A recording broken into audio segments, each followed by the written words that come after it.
suis ravi d'être là aussi de nouveau cette année. C'est la troisième année que j'interviens dans ce forum pour vous dire où on en est dans la finance et comment la finance avance vers un monde plus positif ou si elle arrive à servir un monde plus positif.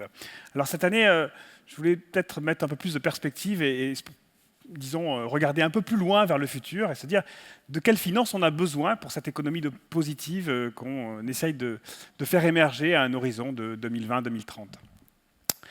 Et ça tombe bien parce que le financier positif ou responsable que j'espère être, quelquefois a des gros doutes. Alors, la semaine dernière, par exemple, je participais à une grande conférence à Londres, qui est la conférence des PRI. Alors, les PRI, c'est les Principles for Responsible Investment, les principes pour l'investissement responsable. Ça réunit 1400 grands investisseurs mondiaux, des fonds de pension, des compagnies d'assurance, des sociétés de gestion, qui ont tous signé en bas d'une page un engagement d'être plus responsables dans la façon dont elles investissent leurs actifs. Et on était donc 1000 personnes dans une grande salle du centre des expositions de Londres. Et alors, le hasard a voulu que, juste à côté, dans ce même centre de conférence, il y ait une grande foire d'armement. Mais donc, on était juste à côté, des canons, des chars, etc. Tout le monde vantait leur matériel qui fonctionne, voilà, le matériel à tuer. Donc, on était juste à côté, puis le soir, on avait des bus qui nous emmenaient vers le centre de Londres pour aller à notre dîner de gala. Et donc on rentre dans les bus, on sort du centre de conférence, et puis là, nous attendaient devant le centre de conférence des militants avec des banderoles, des pancartes en disant « non à la guerre », voilà, des militants pacifistes.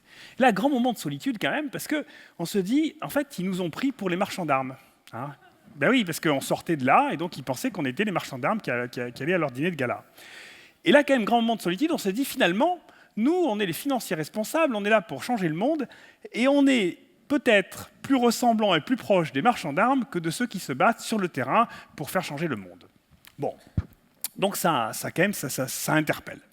Alors finalement, si on revient à la finance, à quoi ça sert finalement, globalement? Alors, on peut donner quatre utilités principales du système financier. Le système financier, qu'est-ce qu'il fait? Il apporte Le problème du système financier, si vous voulez, c'est qu'on se rend compte qu'il est indispensable seulement quand tout va mal. On l'a vu avec les banques grecques il y a quelques semaines. Quand elles ferment, tout s'arrête. Il n'y a plus d'économie, mais il n'y a plus non plus de vie sociale, il n'y a plus rien. Tout s'arrête. Donc effectivement, la finance, ça sert à apporter de la liquidité, ça on l'a vu. Ça sert à allouer le capital. Ça sert à transporter de l'argent du présent vers le futur. Et puis ça sert à mettre en place des infrastructures nécessaires pour que tout le monde puisse échanger des biens et des services. Alors si on imagine une économie positive, finalement ces quatre objectifs-là, est-ce que la finance d'aujourd'hui y répond correctement?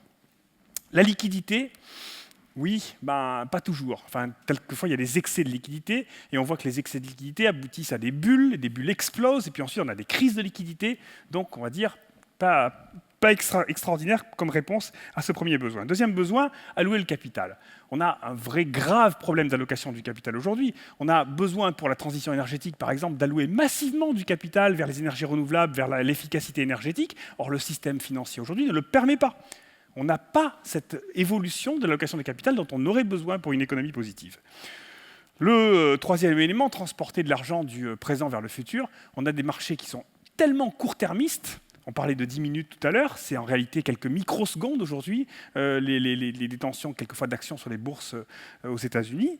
Donc on a un marché tellement court-termiste qui ne remplit plus ce rôle de transfert de l'argent du présent vers le futur. Et quant à l'infrastructure de marché, on voit bien qu'elle est en permanence en instabilité totale. Alors, finalement, si le système financier aujourd'hui ne répond pas à ces quatre objectifs principaux, que faire ?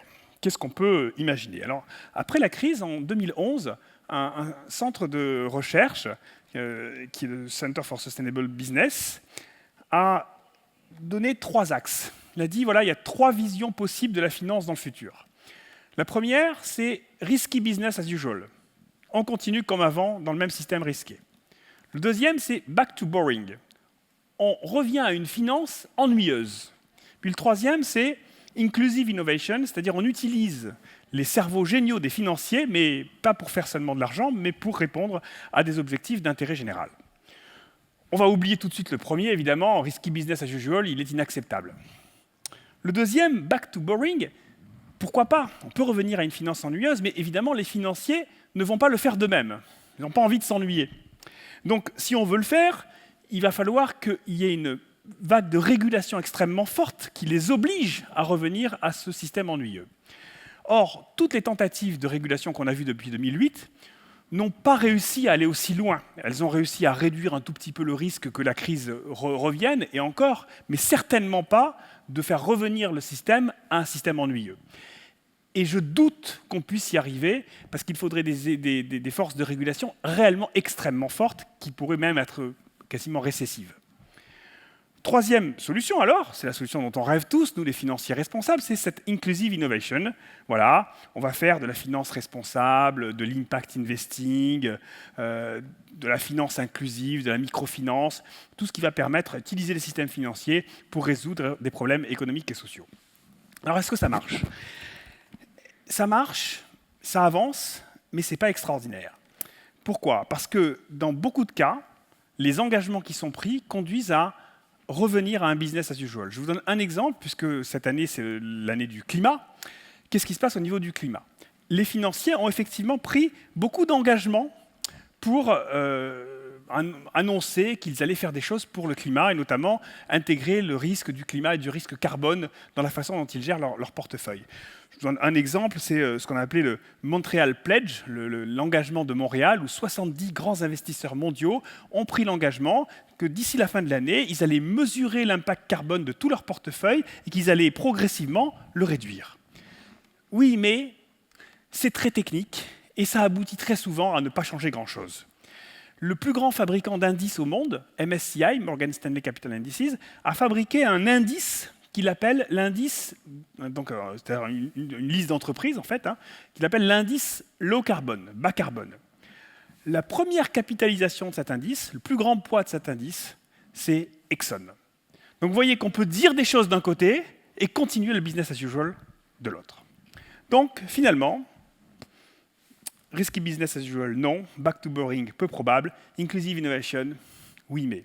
Alors d'où ça va venir finalement cette finance dont on rêve en 2030? Est-ce qu'elle ne viendrait pas de modèles complètement disruptifs? Vous avez vu tout à l'heure avec KissKissBankBank ce que ça peut donner. Des modèles disruptifs, ça peut être des modèles disruptifs au niveau de l'opinion publique, de mouvements sociaux.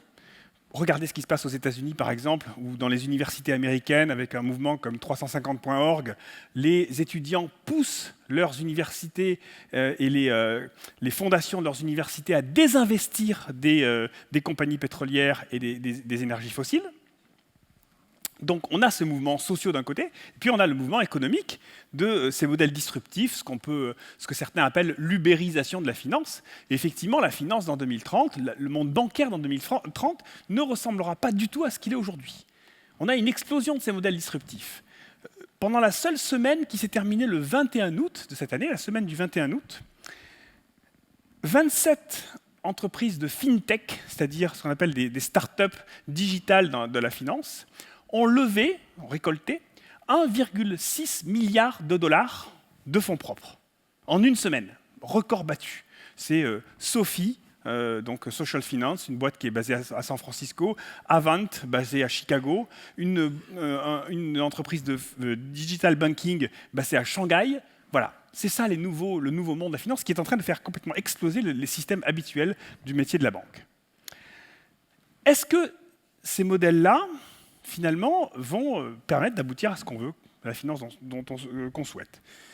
Peut-être, mais pas sûr non plus, parce que, vous voyez, d'un côté, on a du KissKissBankBank, eux, ils cherchent clairement à avoir un objectif social environnemental, mais on a aussi des modèles disruptifs qui n'ont pas du tout ces objectifs-là, qui ont juste l'objectif de se développer, ou voire même de faire de l'argent.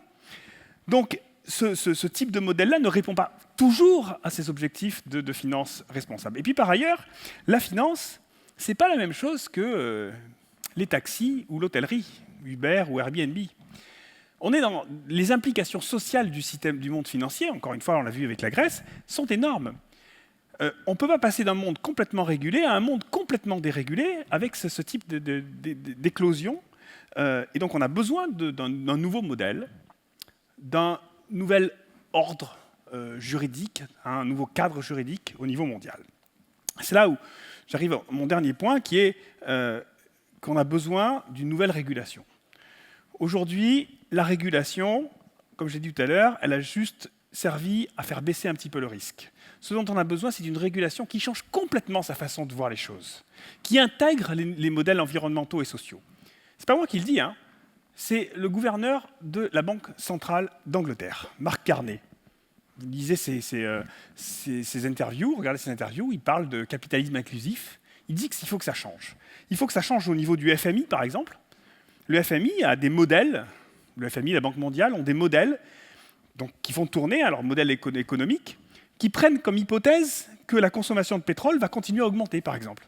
C'est de la folie furieuse. Comment est-ce qu'un organisme international peut continuer à fabriquer des modèles basés là-dessus?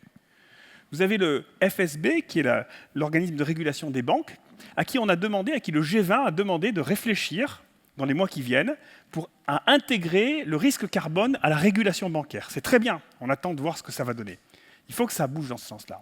Puis alors vous avez l'OMC, l'Organisation mondiale du commerce, dont aujourd'hui tout le corpus de règles ne prend absolument pas en compte les facteurs environnementaux et sociaux, la façon dont on traite ce qu'on appelle la supply chain, c'est-à-dire les délégations, de fabrication à des pays émergents, et on a vu ce que ça a donné dans certains pays émergents. Donc on a besoin d'une révolution au niveau de la réglementation pour tenir compte de tout ça.